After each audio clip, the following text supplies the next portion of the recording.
Hello students, welcome to प्रेपा एस। मेरा नाम है मयूरी भागवानी। आज है 8 नवंबर और आज का द हिंदू न्यूज़पेपर हम एनालाइज करने वाले हैं। सो ये द हिंदू एनालिसिस हम शुरू करें उससे पहले today's pinch of positivity. Be less curious about people and more curious about ideas.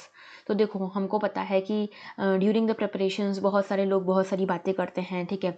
Back bitching, gossiping, ये सब कुछ चलता रहता है इन लाइफ। लेकिन हमें लोगों के बारे में क्यूरियस होने से ज़्यादा लोग क्या कर रहे हैं, कौन अपनी लाइफ में क्या कर रहा है, उससे ज़्यादा हमें आइडियाज़ के बारे में क्यूरियस होना चाहिए, सो दैट हम अपने गोल को, अपनी सक्सेस को इंश्योर कर सकें। सो विद दिस पॉजिटिविटी आगे बढ़ते हैं। GS1 में हमारे पास आज कुछ भी नहीं है। GS2 में गवर्नमेंट पॉलिसीज़ में से हम देखेंगे हरियाणा का हायरिंग लॉ, तो इसको देखेंगे। देन इंटरनेशनल रिलेशन से इंडिया इटली के बीच में जो रिलेशन अब चेंज हो रहे हैं, इवॉल्व हो रहे हैं, उसको देखेंगे। Social justice and governance topic में से तिहाड़ जेल का क्या स्टेट है अभी, बेसिकली यहाँ पे हम प्रिजन रिफॉर्म्स की बात करेंगे। GS3 में हम देखेंगे इकोनॉमी में से फ्यूल ड्यूटी कट, तो फ्यूल ड्यूटी पे अभी कट लगा है, तो इसका क्या इम्पैक्ट रहा है, इसको देखेंगे। साइंस एंड टेक में हम देखेंगे मोलनूपीरावीर, तो ये एक तरह की टैबलेट आप समझ सकते हो, एक तरह का ड्रग समझ सकते हो, जो कि कोविड पेंडेमिक के को कर्व करने के लिए, कोविड को कर्व करने के लिए आया है, इसके बारे में देखेंगे। एंड GS4 में एक हम पर्सनैलिटी के बारे में देखेंगे जिनका नाम है अब्दुल जब्बार। अच्छा देखो, आज के कुछ एडिटोरियल्स भी थे जो मैं यहाँ डिस्कस नहीं कर रही हूँ, क्योंकि ये जो सारे टॉपिक्स है ना, ये मेजरली आज वाले टॉपिक्स मेजरली मेन से रिलेटेड हैं, ठीक है। इसलिए टॉपिक्स ऑलरेडी थोड़े बड़े हैं, तो हम जो आज वाले एडिटोरियल हैं उनको आने वाले 1-2 दिनों में डिस्कस कर लेंगे। ऑलराइट, अब देखो, पहला हमारा आज का आर्टिकल है current state of affairs at Tihar shows management is going downhill. तो देखो, ये एक इंटरव्यू है, ये सुनील गुप्ता जी का इंटरव्यू है, और ये जो है ये एक तरह से बताता है, ये पूरा इंटरव्यू बताता है about how important prison reforms have become, ठीक है। तो यहाँ पे प्रीजन रिफॉर्म्स की हम बात करेंगे। उससे पहले हम देखते हैं आज के टाइम पे प्रीजन की क्या, जितने भी प्रीजन हैं इंडिया में, उनकी क्या स्थिति है, what is the state of prison in India. So NCRB data 2019 का, जो NCRB national crime record bureau का जो डाटा है, ये बोलता है कि there are 1350 functional jails in India with a total capacity of approximately 4 lakh prisoners, but actual strength exceeds 4.78 lakh. In that, 4.3% are women and 69% were under trials and only 30% are convicted for crime. Occupation rate in all prisons is on average 118.5%. In general, under trials spend 3 months to 5 years in jail before getting bail. तो देखो, ये जो पूरा fact है ना, ये आपको आजकल के जो प्रिजन हैं इंडिया में उनकी स्थिति को दिखाता है। सबसे पहली चीज़ कि अगर 100 लोगों को किसी प्रिजन में रखा गया है, ये सारे 100 के 100 लोगों को साथ में प्रिजन में रखा गया है, इनमें से जिनको जो कन्विक्ट हुए हैं, जिनको दोषी पाया गया है बाय कोर्ट, वो सिर्फ 30% है, लगभग 30% है। बाकी जो 69% है, लगभग 69% जो है ये अंडर ट्रायल्स हैं। अंडर ट्रायल्स कौन होते हैं? जिनके ऊपर अभी तक प्रोसीडिंग्स चल रही है, इनको कोर्ट ने अभी तक यहाँ पे कन्विक्ट या एक्विट दोनों में से कुछ भी नहीं कहा है। These are just accused, okay, and the proceedings are going on over them. तो ये 69% तो वो हो गए। तो आप समझो कि जो इनमें से काफ़ी सारे लोग होंगे जो कन्विक्ट नहीं भी होंगे, वो लोग भी जेल में यहाँ पे रखे हुए हैं इन लोगों ने, और ये सब इन सभी को साथ में रखा हुआ है। तो मैंने आपको इससे पहले भी एक बार रेफरेंस दिया था, वो क्रिमिनल जस्टिस वेब सीरीज़ का। उसमें बहुत ही बढ़िया तरीके से बताया हुआ है कि किस तरह से हमको प्रिजन रिफॉर्म्स की ज़रूरत है। तो यहाँ पे यही चीज़ है कि जो लोग अंडर ट्रायल हैं, उनमें से काफ़ी सारे लोग होंगे जो एक्विट भी होंगे, जिन्होंने कुछ नहीं किया होगा, जो निर्दोष होंगे। उनको भी आप अगर इस तरह के हायर डिग्री के क्रिमिनल्स के साथ रखोगे, तो उनके मेंटल स्टेट पे क्या फ़र्क पड़ेगा, ये भी आपको समझना पड़ेगा, ओके। इसके अलावा यहाँ पे एक चीज़ ये है कि ओवर क्राउडिंग हो रही है। देखो, यहाँ पे लगभग 118% ओवर क्राउडिंग है। ऑक्यूपेशन रेट मतलब अगर 100 लोगों को रखने की क्षमता है किसी जेल में, तो आप वहाँ पे 118 लोगों को रख रहे हो, ठीक है।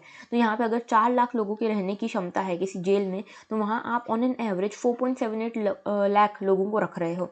तो ये एक बहुत बड़ी प्रॉब्लम है इंडिया में।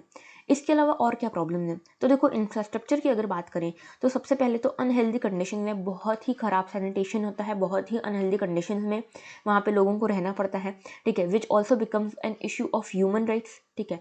सेकेंड यहाँ पे है पुअर क्वालिटी ऑफ फूड, तो क्वालिटी ऑफ फूड ख़राब है, यहाँ पे न्यूट्रिशन नहीं मिल पाता लोगों को। Overcrowding, as we have already seen here, that the average rate of occupation in India is about 118%. If there is a capacity of 100% of 100 people, the occupation rate in India is of 118 people. ठीक है, तो ये overcrowding देखने को मिलती है. Then prevalence of custodial violence, यहाँ पे काफ़ी ज़्यादा custodial violence देखने को मिलता है between inmates, जो लोग वहाँ पे रह रहे हैं प्रिजनर्स के बीच में, और उसके अलावा स्टाफ एंड इनमेट्स के बीच में, इन दोनों के बीच में यहाँ पे वायलेंस देखने को मिलता है. Then huge number of under trials, there is a huge number of under trials, as I have already told you that 69% यहाँ पे जो टोटल कैपेसिटी होती है उसमें से 69% लोग तो अंडर ट्रायल्स ही होते हैं. इसके अलावा सोशो इकोनॉमिक इफेक्ट क्या पड़ता है इनमेट्स के ऊपर, तो सबसे पहली चीज़ तो affects poorer people more, because poorer people are not able to get bail, they are not able to get parole. ठीक है, तो यहाँ पे इसके कारण यहाँ पे जो पुअरर पीपल हैं वो काफ़ी लंबे समय तक अंडर ट्रायल्स बन के ही रहते हैं, जुडिशियल कस्टडी में ही रहते हैं. ठीक है, उनके ऊपर प्रोसीडिंग्स हो ही नहीं पाती, उनको बेल नहीं मिल पाती, उनको काफ़ी ज़्यादा टाइम पे तक पेरोल नहीं मिल पाता, काफ़ी ज़्यादा वो फैमिली से दूर हो जाते हैं, इकोनॉमिक क्रंच भी आ जाता है उनके ऊपर, तो पुअरर पीपल को ज़्यादा इम्पैक्ट करता है. Then there is a cause of mental illness. देखो, जैसा कि मैंने आपको बताया कि अंडर ट्रायल्स और जो मेजर क्रिमिनल्स हैं इन सभी को साथ में रखा जाता है, तो इसका इम्पैक्ट बहुत बुरा पड़ता है. और इतनी बुरी कंडीशंस में जो मेंटल स्टेट है that gets filled up by frustration, anxiety, stress, ये सब कुछ हो जाता है, जिसके कारण अगर कोई पर्सन क्रिमिनल नहीं भी है तो भी वो क्रिमिनल बन जाता है. ठीक है, इंडिया के प्रिजन्स को कहा जाता है a university of grooming criminals. ठीक है, तो यहाँ पे क्रिमिनल्स को ग्रूम करने की यूनिवर्सिटी कहा जाता है इंडियन प्रिजन्स को. ऐसा क्यों? क्योंकि जो लोग साफ सुथरे लोग भी जाते हैं अगर प्रिजन में, देखो हमको पता है कि जिसको भी जेल हो रही है या जिसके ऊपर भी कोई प्रोसीडिंग्स चल रही है, ऐसा नहीं है कि 100% में से 100% कन्विक्ट है. ठीक है, कई बार निर्दोष लोग भी फंस जाते हैं. ठीक है, तो यहाँ पे जो पर्सन क्रिमिनल नहीं है वो भी अगर इतना लंबा टाइम यहाँ पे जेल में रहता है, मान लो 6 महीने भी रहता है, तो उसकी जो मेंटल स्टेटस होती है ना, मेंटल स्टेट, वो भी एक क्रिमिनल जैसी हो जाती है. ठीक है, यहाँ तो फिर वो सुसाइड के रास्ते पे बढ़ जाता है या फिर वो क्राइम के रास्ते पे बढ़ जाता है. क्यों ऐसा? क्राइम के रास्ते पे क्यों बढ़ता है या सुसाइड के रास्ते पे क्यों बढ़ता है? क्योंकि एक तरह से उसको देखने को मिलता है सोशल एक्सक्लूजन. यहाँ पे एक बहुत ही बड़ा एक्सक्लूजन या बहुत ही बड़ा स्टिग्मा देखा जाता है सोसाइटी में. अगर कोई पर्सन कुछ काम नहीं हुआ है ऐसा जिसके कारण उसको कुछ, वो दोषी नहीं है, फिर भी अगर मान लो उसको जेल जाना पड़ता है, उसको पुलिस स्टेशन जाना पड़ता है, तो हमारी सोसाइटी में उसको एक अच्छे नज़रिए से नहीं देखा जाता. हमारी सोसाइटी पहले से ही जज कर लेती है कि ये तो भाई कन्विक्ट है, इसने ज़रूर कुछ ना कुछ किया है. ठीक है, यहाँ पे ये चीज़ मानी ही नहीं जाती सोसाइटी के द्वारा कि अगर कोई पर्सन को जेल हो रही है या अगर कोई पर्सन अंडर ट्रायल है तो उसके ऊपर अभी तक डिसीजन नहीं आया है, तो वो यहाँ पे कन्विक्ट नहीं है. हर कोई जो जेल जाता है वो कन्विक्ट नहीं होता है, ये हमें समझने की ज़रूरत है. ठीक है, तो bleak future on release due to lesser employment opportunities and social exclusion. तो जो लोग प्रिजनर्स होते हैं उनको एक तरह से ये भी होता है कि आगे जब वो जेल से निकलेंगे तब उनके पास ज़्यादा कोई फ्यूचर अपॉर्चुनिटीज़ होंगी नहीं, एम्प्लॉयमेंट अपॉर्चुनिटीज़ होंगी नहीं, सोशल एक्सक्लूजन उनको देखना ही है, तो why not become a criminal. तो ये चीज़ उनके सामने रह जाती है, अब क्या करें वो. इसके अलावा फैमिली स्ट्रक्चर भी डिस्टर्ब हो जाता है, फैमिली के ऊपर बहुत बुरा प्रभाव पड़ता है. ठीक है, तो ये सारे इशूज़ हैं जो प्रिजन से रिलेटेड हैं, प्रिजनर्स से रिलेटेड हैं. अब देखो, हम यहाँ पर प्रिजन रिफॉर्म्स करने की बात तो कर रहे हैं, लेकिन फिर भी हमारे सामने कुछ चैलेंजेस हैं. First one is that prison comes in state subject. Schedule 7 के सेकंड लिस्ट में आता है जो कि स्टेट सब्जेक्ट बनाता है प्रिजन को. तो प्रिजन में आपको कोई भी रिफॉर्म्स करने हैं तो आपको उसके लिए स्टेट का कोऑपरेशन लगेगा. ठीक है, सेकंड है यहाँ पे प्रिजन एक्ट जो है 1894 का है, कॉलोनियल एरा का ये एक्ट है, और ये जो है इसने काफ़ी ज़्यादा जो फोकस रखा है वो रखा है यहाँ पे पनिशमेंट पे रेदर देन रिहैबिलिटेशन. ठीक है, रिफॉर्म और रिहैबिलिटेशन से ज़्यादा यहाँ पे फोकस है पनिशमेंट पे. इसके अलावा कोई सेपरेशन नहीं होता हार्ड हैंड क्रिमिनल्स का और पेटी अंडर ट्रायल्स का. ये मैंने आपको सबसे पहले बताया कि जो हार्ड हैंड क्रिमिनल्स हैं, जो मेजर क्रिमिनल्स हैं, जिनको 30% कन्विक्ट्स जैसे हमने देखा, ठीक है, इनको 69% जो अंडर ट्रायल्स हैं जिसमें से काफ़ी सारे इनोसेंट भी होंगे, इनके साथ रखा जाता है. तो ये भी एक बहुत बुरा प्रभाव डालता है इनमेट्स के ऊपर. अब देखो, ये इंटरव्यू के बारे में बात करते हैं. सबसे पहली चीज़ इसमें पूछी गई है कि अभी देखा जा रहा है कि इंसिडेंट्स ऐसे जैसे कि एक्सटॉर्शन रैकेट्स के, इसके अलावा किलिंग्स की अंडर ट्रायल्स की, जेल स्टाफ और अंडर ट्रायल्स के बीच में जो यहाँ पे हाथापाई हो रही है, जो यहाँ पे एक तरह से देखा जा रहा है गैंगस्टर्स के बीच में या फिर ये सभी के बीच में राइवलरीज देखी जा रही हैं। इसके पीछे क्या कारण है, क्या चीज़ें हैं, ये समझने की कोशिश करेंगे हम इस इंटरव्यू के थ्रू। ठीक है, तो फर्स्ट थिंग जो यहाँ पे पूछी गई है वो ये कि यहाँ पे वायलेंस के इंसिडेंसेस बहुत बढ़ रहे हैं, ऐसा क्यों हो रहा है। तो देखो यहाँ पे यहाँ पे ये जो सुनील गुप्ता जी हैं वो ये बताते हैं कि ये जो यहाँ पे राइवलरीज होती हैं या वायलेंस के केसेस होते हैं ये बहुत कॉमन होते हैं। हालांकि इनको रोकने की कोशिश स्टाफ करता है, लेकिन ये रुकना बहुत मुश्किल होता है। ठीक है, यहाँ पे बहुत ज़्यादा स्टाफ माल प्रैक्टिसेस भी हैं। बाकी यहाँ पे कुछ प्रिजन ब्रेक्स भी होते हैं जिसके कारण ये सब कुछ देखने को मिलता है। मैनेजमेंट का सबसे इंपॉर्टेंट रोल होता है। अगर आप प्रॉपर्ली मैनेज कर रहे हो तो वायलेंस के केसेस कम हो जाते हैं, लेकिन यहाँ पे क्योंकि मैनेजमेंट डाउनहिल पे जाता हुआ दिख रहा है, इसीलिए फंक्शनिंग जो है प्रिजन्स की ढंग से नहीं हो पा रही है। सेकेंड चीज़ यहाँ पे पूछी जाती है कि जो ब्रॉल्स देखने को मिल रहे हैं इनसाइड द प्रिजन्स, देखो क्या होता है ना कि दो गैंग्स बन जाती हैं प्रिजन्स के अंदर। देखो कहीं सपोज कि यूपी बिहार वाले रीजन में से आते हैं मोस्टली, जो यहाँ पे प्रिजनर्स रहते हैं वो इस रीजन से आते हैं। अब यहाँ पे गैंग्स अभी भी एग्जिस्ट करती हैं, यूपी बिहार में गैंगस्टर्स अभी भी एग्जिस्ट करते हैं काफ़ी ज़्यादा मात्रा में। ठीक है, तो यहाँ पे अलग अलग गैंग से, राइवल गैंग से बिलोंग करते हुए जो प्रिजनर्स हैं उनके बीच में काफ़ी बार झड़प हो जाती है। तो यहाँ पे हमें ये जो जेल स्टाफ है उसको ये मैनेज करने की ज़रूरत है कि जो एक गैंग के लोग हैं उनको एक साइड में रखा जाए, दूसरे गैंग के लोगों को दूसरी साइड पे रखा जाए। ठीक है, कई बार क्या होता है कि आइडेंटिफाई भी नहीं कर पाते लोग कि ये हमारी गैंग का है कि दूसरी गैंग का है, उस चक्कर में भी राइवलरी हो जाती है। ओके, इसके अलावा यहाँ पे एक इशू ये भी है कि लोगों के पास यहाँ पे वेपन आ जाता है, इनमेट्स के पास यहाँ पे वेपन आ जाता है, जिसके कारण वायलेंस बहुत हद से बाहर निकल जाता है। तो ये वेपन्स आते कहाँ से हैं? तो देखो कुछ तो यहाँ पे स्मगल किए जाते हैं वेपन्स। ठीक है, दूसरी चीज़ यहाँ पे जो प्रिजन स्टाफ है उनकी मदद से यहाँ पे कुछ स्मगलिंग की जाती है। दूसरी चीज़ ये है कि यहाँ पे जो इनमेट्स हैं वो यहाँ पे बना लेते हैं वेपन्स को। ठीक है, जैसे कि पंखा है, फ़ैन है, उसके ब्लेड्स को तोड़ के, टीवी को तोड़ के, इन सभी के थ्रू यहाँ पे वेपन्स बना लेते हैं। इनफैक्ट स्टील प्लेट्स जो होती हैं उनको तोड़ के यहाँ पे वेपन्स बना लिए जाते हैं। इसके अलावा मोबाइल फ़ोन उनके पास मिलते हैं। तो मोबाइल फ़ोन्स कैसे मिलते हैं? बाउंड्री वॉल्स से उसको फेंका जाता है। आपने कई सारे मूवीज़ में देखा होगा, बाउंड्री वॉल्स के थ्रू इसको फेंका जाता है मोबाइल फ़ोन्स को अंदर जेल के। ठीक है, तो यहाँ पे इनको इसका एक्सेस भी मिल जाता है। देन कई बार देखा जाता है कि जेल स्टाफ और अंडर ट्रायल्स के बीच में काफ़ी ज़्यादा यहाँ पे स्कफल देखने को मिलता है। ठीक है, तो इसका क्या कारण है? तो इसके पीछे ये कारण है कि जेल ऑफिशियल्स जो हैं वो कई बार मिसकंडक्ट कर देते हैं। कई बार उनके जो ह्यूमन राइट्स हैं, जो प्रिजनर्स हैं उनके ह्यूमन राइट्स को भी यहाँ पे कर्ब करने की, टैकल करने की कोशिश करते हैं, तो इस कारण राइवलरीज हो जाती हैं। उसके अलावा स्ट्रक्चरल प्रॉब्लम जो है, क्या ये नेग्लिजेंस है, क्या ये स्टाफ जो प्रॉपर पोजीशनिंग नहीं की जा रही, क्या इनकी पोस्टिंग ढंग से नहीं की जा रही, इसके कारण ये सारे इश्यूज़ हो रहे हैं। तो देखो इसमें ये आंसर देते हैं कि अभी जो मेजरली जो जेल स्टाफ होता है वो डेनिक्स से आता है। DANICS is one of the cadre, आप समझ सकते हैं। ठीक है, ये जो है वन ऑफ द कैडर होता है जो सिविल सर्विसेज में मिलता है। ठीक है, आप सभी को पता होगा, अगर आपने कभी डैफ भरा होगा तो आपको पता होगा कई सारे कैडर्स होते हैं, कैडर प्रेफरेंसेस होती है, उसमें से एक होता है डेनिक्स। डेनिक्स का मेजर पोर्शन जो होता है वो जेल स्टाफ बनता है आगे जाके। पर यहाँ पे क्या होता है ना कि बहुत टाइम के बाद बनता है, after promotion and promotions you become part of jail staff. लेकिन यहाँ पे ये एक रिकमेंडेशन देते हैं कि इंस्टीड ऑफ प्रमोशनल स्टाफ यहाँ पे फ्रेश रिक्रूट्स को यहाँ पे रिक्रूट करना चाहिए, सो दैट वो एनर्जेटिक होंगे और उनके पास कई सारे आइडियाज़ होंगे, कोऑर्डिनेट करने में उनको दिक्कत नहीं होगी। ठीक है, तो ये वन ऑफ द रिकमेंडेशन है। इसके अलावा करंट मिसमैनेजमेंट जो है वो क्या ओवर क्राउडिंग या अंडर स्टाफ के कारण है? तो ये सच है। ठीक है, देखो अभी हमने देखा था ओवर क्राउडिंग बहुत ज़्यादा है, जहाँ 100 लोगों को रखने की क्षमता है वहाँ आपने 118 लोगों को रख रखा है। जहाँ 4 लाख लोगों को रखने की क्षमता है वहाँ पे आपने लगभग 4.78 लाख लोगों को रख रखा है। तो ये एक बहुत बड़ी प्रॉब्लम है। दूसरी चीज़ ये भी है कि यहाँ पे अंडरस्टाफ्ड है, यहाँ पे उतने लोग हैं ही नहीं जितने होने चाहिए। ठीक है, एज अ स्टाफ, तो यहाँ पे जो ध्यान रखने के लिए स्टाफ ही नहीं है। इसके बाद यहाँ पे एक चीज़ ये भी है कि क्या कभी ऐसा हो सकता है कि फुल फ्लेजेड ब्रेक हो जाए प्रिजन का? तो इसके चांसेस बहुत कम है। ठीक है, क्योंकि यहाँ पे कई सारी पैरामिलिट्री फोर्सेस डिप्लॉय कर रखी है, central reserve police forces, Indo Tibetan border police forces, ये सब कोई डिप्लॉयड है यहाँ पे तिहाड़ जेल के यहाँ पे।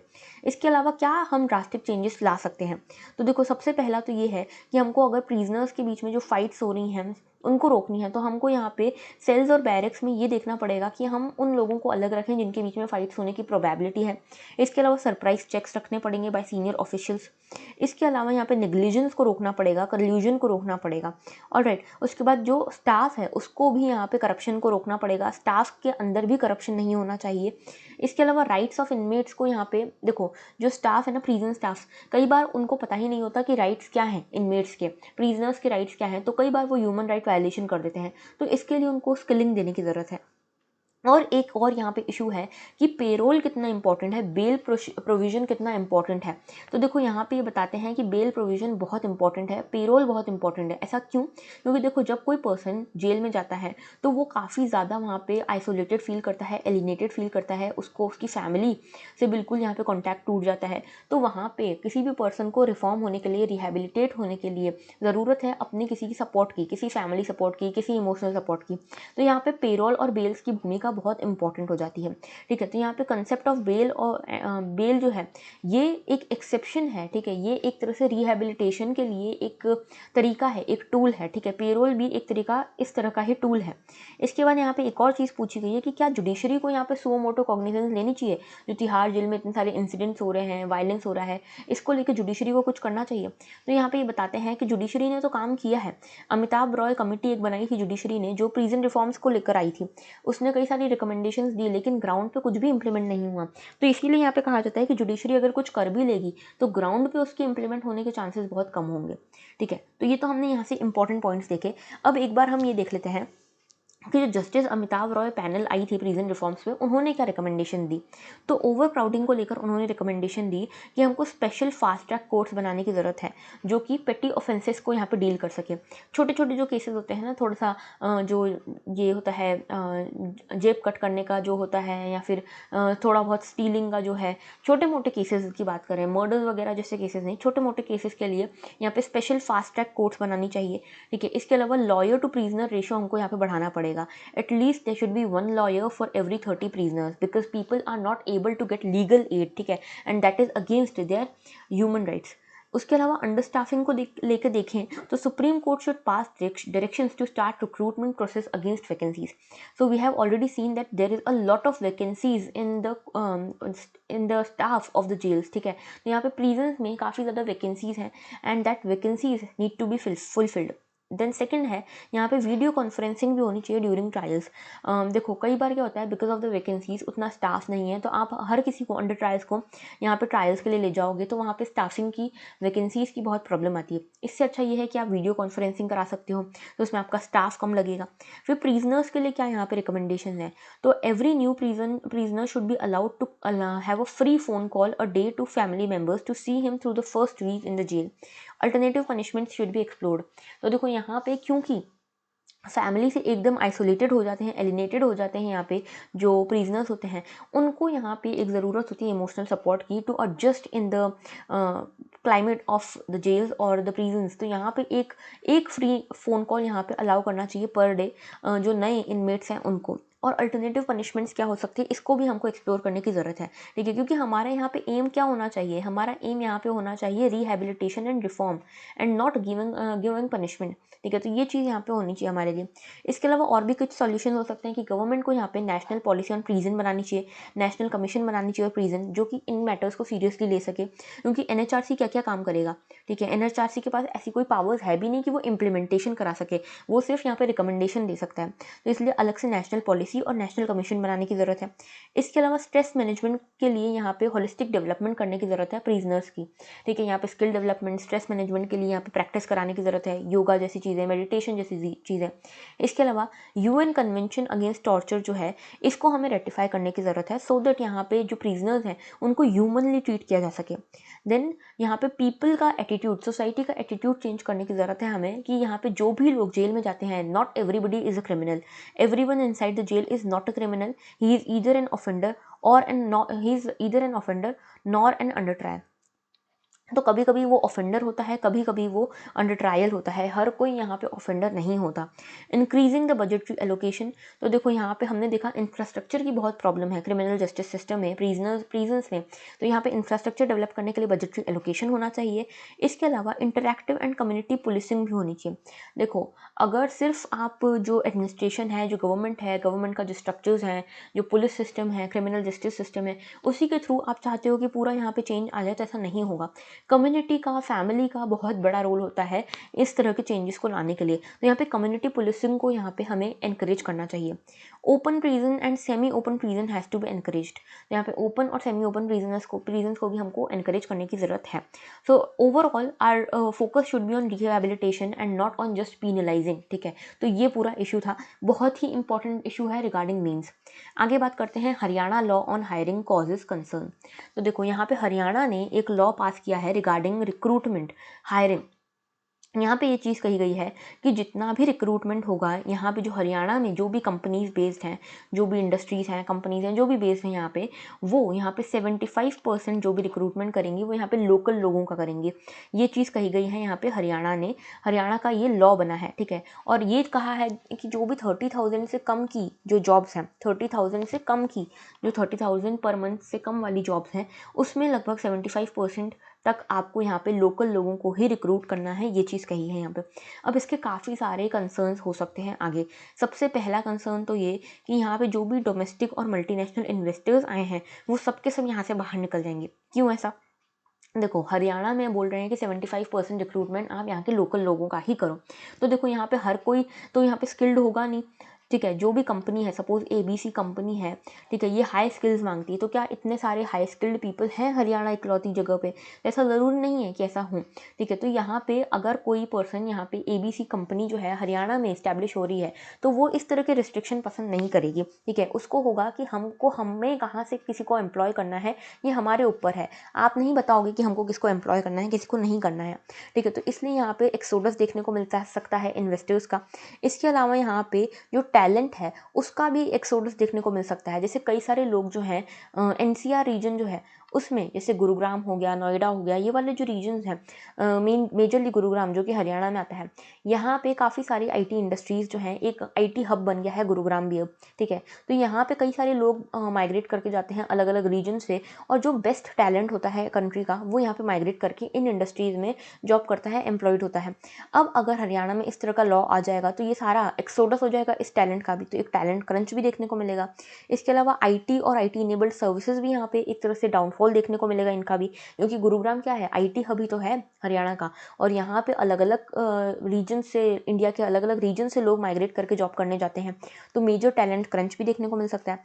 इसके अलावा एक मेजर इशू ये भी है कि देखो चाइना से अब जो इंडस्ट्रीज़ हैं वो बाहर आने की कोशिश कर रही हैं। जो भी इंडस्ट्रीज़ ने अपना चाइना में बेस बनाया था वो वहाँ से बाहर आके कोई अल्टरनेटिव खोज रही हैं, क्योंकि US का आपको पता है, US के कई सारे सैंक्शन हैं और कई सारी कंट्रीज़ दूसरी भी सैंक्शंस लगा रही हैं चाइना के ऊपर, तो चाइना में कोई भी अब रहना नहीं चाह रहा।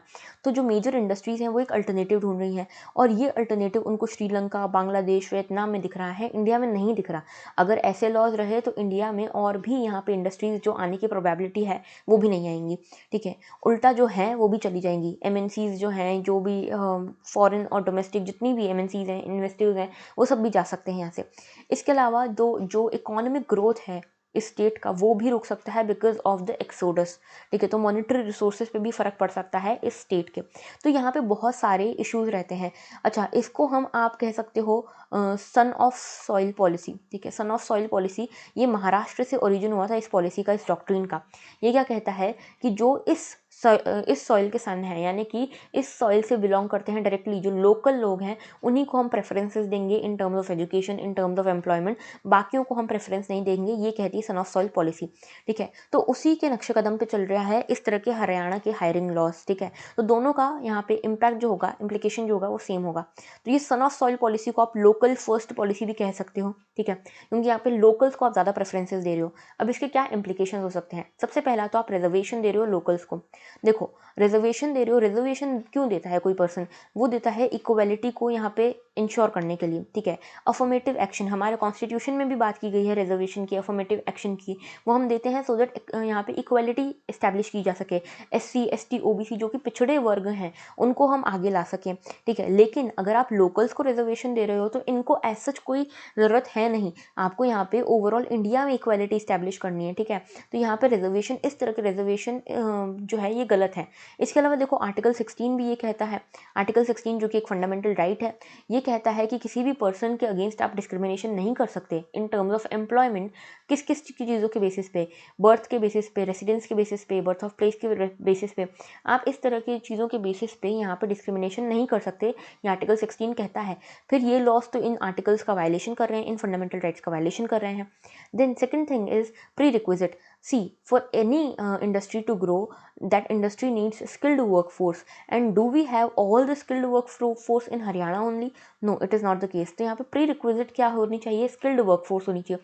तो instead of making such provisions कि आपकी 75% जो population है उन्हीं को यहाँ पे एम्प्लॉय किया जाए, इसकी जगह आप अपनी वर्कफोर्स को, आप अपनी पॉपुलेशन को स्किलिंग दीजिए सो दैट उनको उनके मेरिट के बेसिस पे वो जॉब्स मिले, ना कि रिजर्वेशन के बेसिस पे।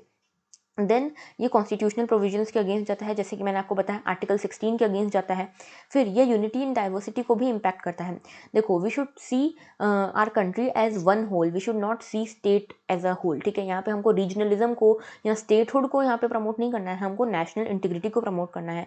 तो इंटीग्रेशन के लिए कंट्री की इस तरह के लॉज जो हैं वो बहुत डेंजरस हो सकते हैं। यहाँ पे लोकल वर्सेज नॉन लोकल्स का यहाँ पे इशू आ सकता है। इनफैक्ट आपने देखा होगा गुजरात, महाराष्ट्र में ये चीज़ें देखी हुई है कि जो माइग्रेंट लेबरर्स हैं या फिर माइग्रेंट वर्कर्स हैं या फिर जो हाई प्रोफाइल जॉब्स में भी लोग हैं, माइग्रेट होके आए हैं, ठीक है, दूसरे रीजन से, जैसे मान लो मुंबई में काफ़ी सारा एक हब है, IT हब है, वहाँ पे अगर बहुत सारे लोग बाहर से आए हैं तो उनके अगेंस्ट वायलेंस देखने को मिलता है। गुजरात में भी सेम चीज़ें देखने को मिलती है। तो ये सारी चीज़ें इंडिया के इंटीग्रेशन के लिए बहुत डिफिकल्ट हो सकती हैं। Then this kind of laws go against the spirit of one nation one tax. हम एक तरफ वन नेशन वन टैक्स की बात कर रहे हैं, one nation one ration card की बात कर रहे हैं, और दूसरी तरफ इस तरह के लॉज बना रहे हैं, तो ये तो एक दूसरे से कॉन्ट्राडिक्टरी हो गए, ठीक है। इसके अलावा यहाँ पे देखो एक इशू है डोमिसाइल रिजर्वेशन का भी।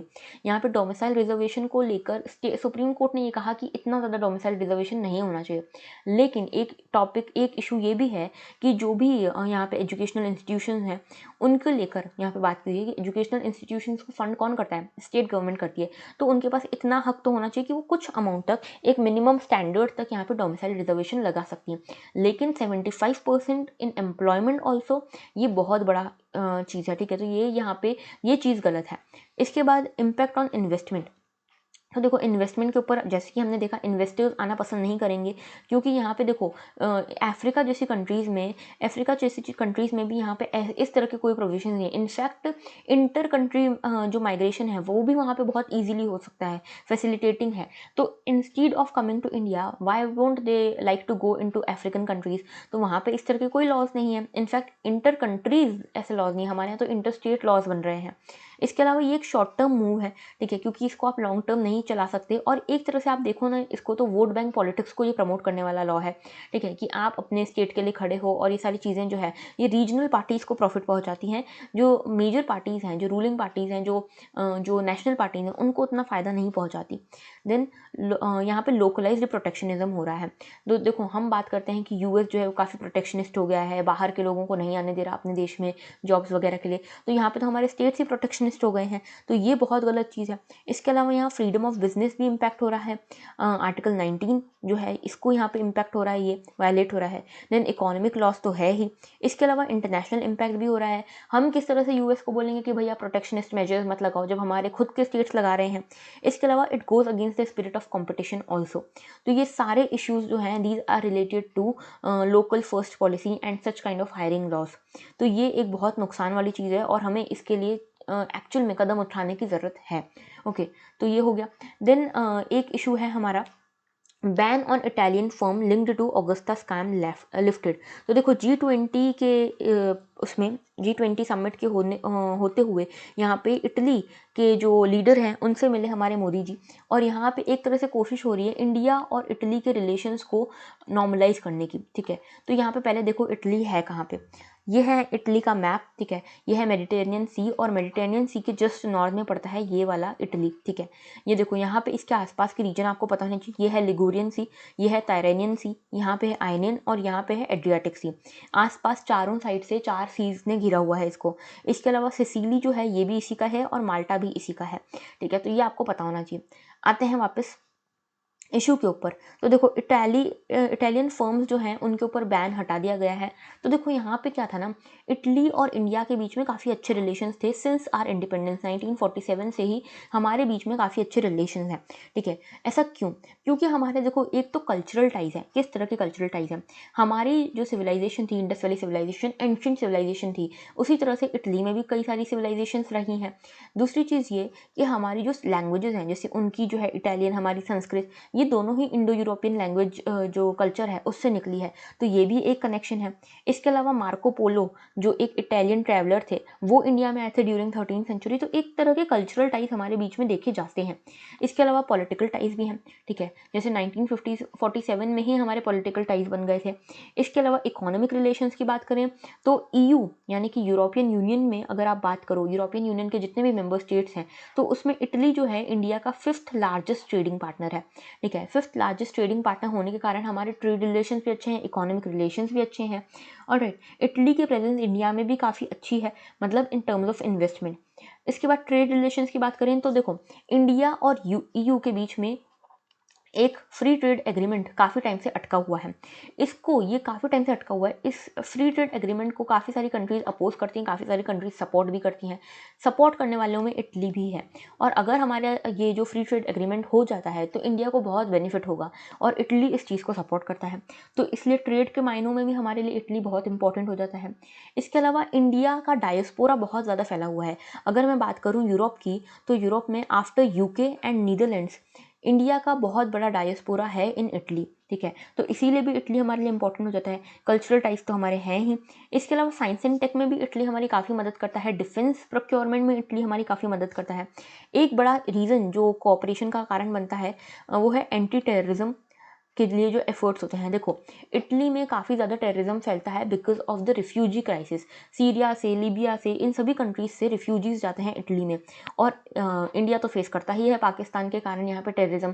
तो दोनों ही एंटी टेररिज्म के लिए साथ में खड़े होते हैं। ठीक है, क्लाइमेट चेंज के लिए अब दोनों साथ में खड़े हो रहे हैं, और इन सभी चीज़ों के लिए अफ्रीका में अगर इंगेजमेंट बढ़ाना है अपना, तो उसके लिए भी इटली और इंडिया यहाँ पे साथ में खड़े हो रहे हैं।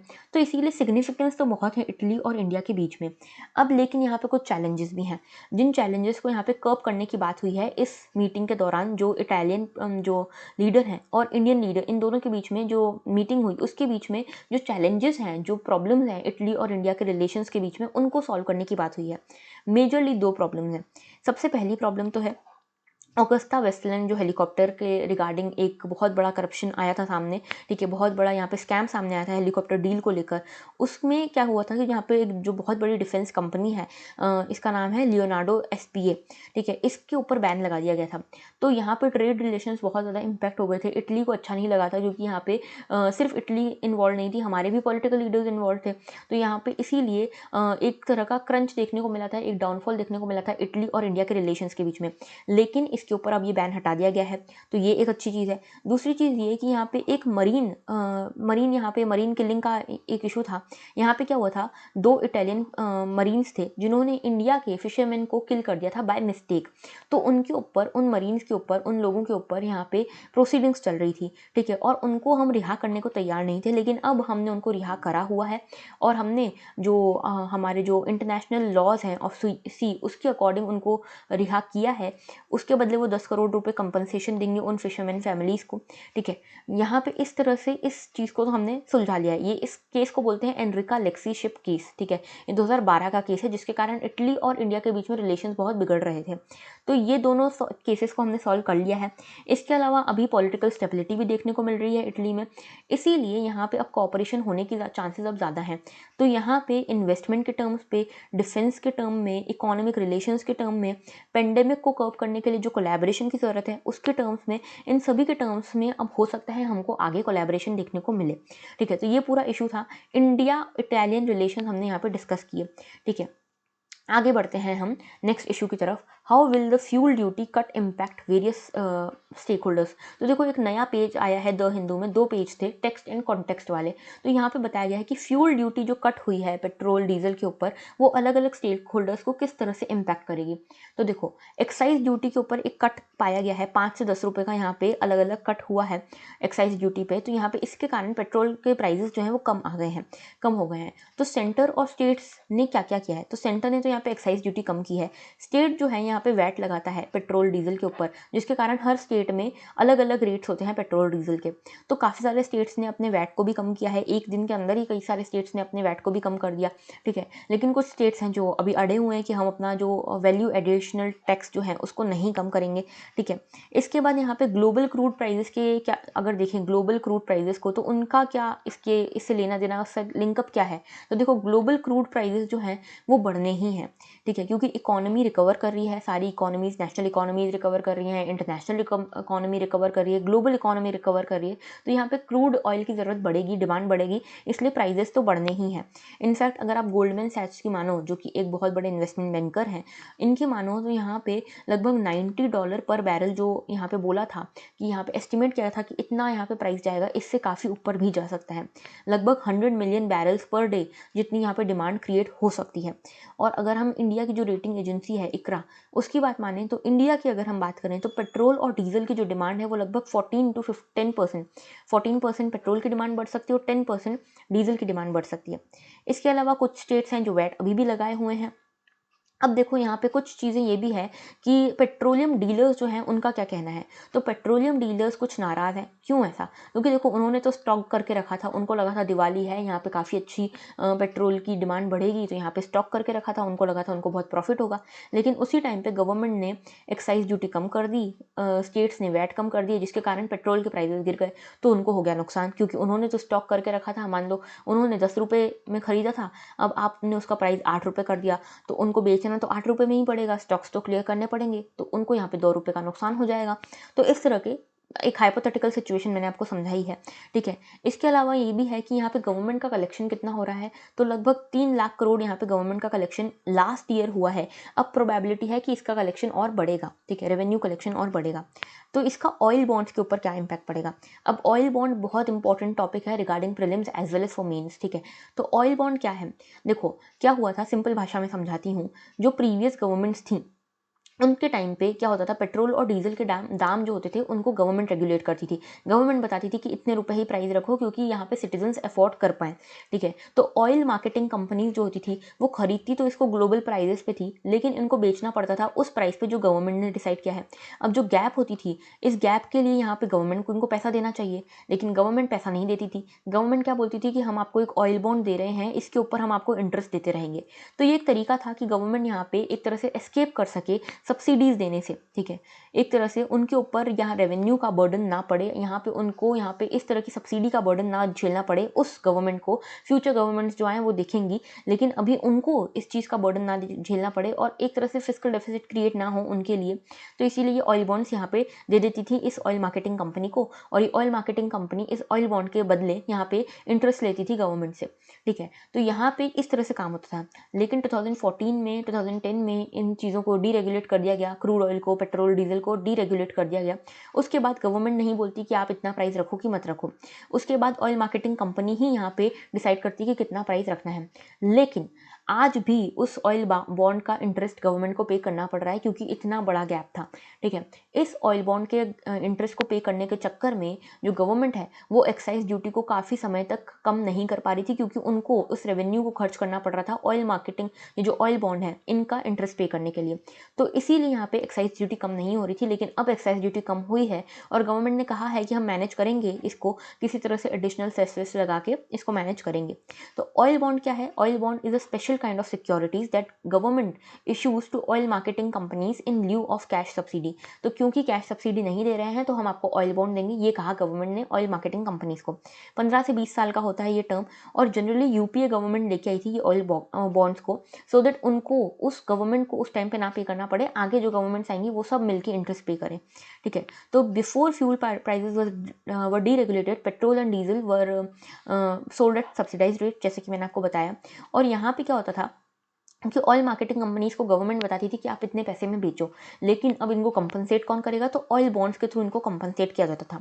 लगभग 1.34 लाख करोड़ का यहाँ पे ऑयल बॉन्ड्स को बांटा गया था, डिस्ट्रीब्यूट किया गया था, इशू किया गया था टू ऑयल मार्केटिंग कंपनीज। ठीक है, और ये एक तरह का कंपनसेशन होता है। Compensation to companies through issuance of such bond is typically used when government is trying to delay the fiscal burden. तो गवर्नमेंट उस टाइम पे फिस्कल बर्डन नहीं लेना चाहती और एक तरह से उसको एस्केप करना चाहती है, डिले करना चाहती है, तो वो इस तरह के ऑयल बॉन्ड्स को इशू करती है। ठीक है, लेकिन यहाँ पे एक चीज़ हमको समझने वाली है कि यहाँ पे फिस्कल डेफिसिट जो है वो ब्रीच हो जाता है, कोलैप्स हो जाता है रेवेन्यू। ठीक है, लॉन्ग टर्म में रेवेन्यू बहुत कोलैप्स होता है, लॉन्ग टर्म में फिस्कल डेफिसिट बढ़ता जाता है। ठीक है, तो ये टोटल गवर्नमेंट जो है, ओवरऑल गवर्नमेंट के ऊपर जो ओवरऑल डेट है वो बहुत बढ़ जाता है। ठीक है, और इंटरेस्ट पेमेंट और रीपेमेंट जो होती है इस बॉन्ड की, वो एक्चुअल में फिस्कल डेफिसिट का ही पार्ट बनती है। तो अगर आप ओवरऑल देखो तो फिस्कल डेफिसिट आपका बढ़ ही रहा है, आपका भले टेक्निकल टर्म्स में ना बढ़े, लेकिन ओवरऑल डेट गवर्नमेंट के ऊपर बढ़ ही रहा है because of this oil bonds. तो ये पूरा इशू था। ऑलराइट, आगे एक और छोटा सा इशू है, does the new oral drug molnupiravir treat COVID-19. तो आपको पता होना चाहिए बस इतना सा कि मोलनुपिराविर क्या है। तो रेमडेसिविर जैसा ही एक ड्रग है, लेकिन इसमें ये है, ये देखो फर्स्ट एंटीवायरल मेडिसिन है जो एक पिल की तरह आप ले सकते हो instead of being an injection. तो इंजेक्ट नहीं करवाना है आपको, इसको एक पिल की तरह लेना है। कोविड के ट्रीटमेंट के लिए बोल रहे हैं कि इसको यूज़ किया जा सकता है, अभी ट्रायल्स चल रहे हैं। देखो, मोलनुपिराविर और रेमडेसिविर में एक फ़र्क है। क्या फ़र्क है, देखो रेमडेसिविर जो था वो मेजरली क्या करता था कि SARS-CoV-2 अगर एंटर कर रहा है तो उसको डुप्लीकेट होने से रोकता था, चेन टर्मिनेटर की तरह काम करता था। देखो, कोई भी वायरस अगर आपकी बॉडी में एंटर करता है तो वो अपने आप को डुप्लीकेट करता है, रेप्लिकेट कर सकता है, तो सो दैट वो वायरस आपकी बॉडी में ट्रांसमिट हो सके। लेकिन इसको, इस चेन को टर्मिनेट कर देता था रेमडेसिविर। लेकिन ये क्या करेगा, मोलनुपिराविर क्या करेगा, ये उस RNA में घुसेगा और उस RNA को डिफेक्टेड कर देगा, फॉल्टी ब्लूप्रिंट्स बना देगा, सो दैट इसका यहाँ पे डुप्लीकेट ना बन पाए। ठीक है, तो इस तरह से काम करेगा मोलनुपिराविर। और ये जो है इसका भी चल रहा है, ट्रायल्स चल रहे हैं, देखते हैं आगे क्या होता है। लेकिन इतना आपको पता होना चाहिए कि ये रेमडेसिविर से किस तरह से अलग है और किस तरह से इसको ट्रीटमेंट में यूज़ किया जाएगा। ऑलराइट, एक चीज़ है एथिक्स डोज में, आज हम ये देखेंगे। एक एक्सरसाइज है आपके लिए, यहाँ पे मैं आपको कुछ बताऊंगी नहीं, ये यहाँ मैं आपसे कुछ पूछूंगी। देखो, ये एक न्यूज़ आई है, यहाँ पे पद्मश्री देने की बात चल रही है अब्दुल जब्बार, लेट अब्दुल जब्बार जी को। ये जो है अब्दुल जब्बार, इन्होंने भोपाल गैस ट्रेजेडी जो हुई थी 1984 में, इसमें कई सारे लोगों की जान गई थी, कई सारे लोगों ने अपने इंपॉर्टेंट ऑर्गन्स खो दिए, कई सारे लोगों ने अपने फैमिली मेम्बर्स खो दिए थे।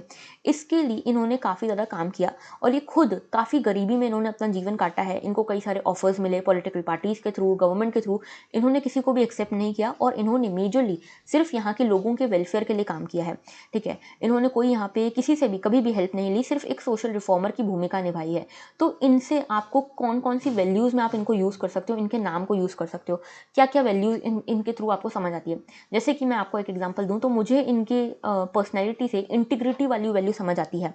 कैसे, देखो, जो चीज़ इन्होंने कही, जैसे इन्होंने बात की कि वेलफेयर की, तो इन्होंने एक्चुअल में वेलफेयर के ऊपर ही काम किया है। इन्होंने अपने फ़ायदे के लिए कोई काम नहीं किया, अपने लिए कोई फ़ायदा नहीं उठाया। इन्होंने अपनी वैल्यूज़ को प्रॉपरली होल्ड किया और उनको अपने बिहेवियर में, अपने एक्शंस में यहाँ पे लाए भी हैं, वो इसमें भी होल्ड किया हुआ है। ठीक है, इंटीग्रिटी क्या होती है, doing the right thing when nobody is watching, and he did the right thing when nobody was watching and even when everybody was watching. ठीक है, तो इस तरह से मैंने आपको एक एग्जांपल दिया कि इंटीग्रिटी की वैल्यू आपको इनके पर्सनैलिटी से समझ आती है। और कौन कौन सी वैल्यूज आपको समझ आती है इनकी पर्सनैलिटी से, ये आप मुझे बताएंगे कॉमेंट सेक्शन में। Okay, so that was all for today. Thank you for watching.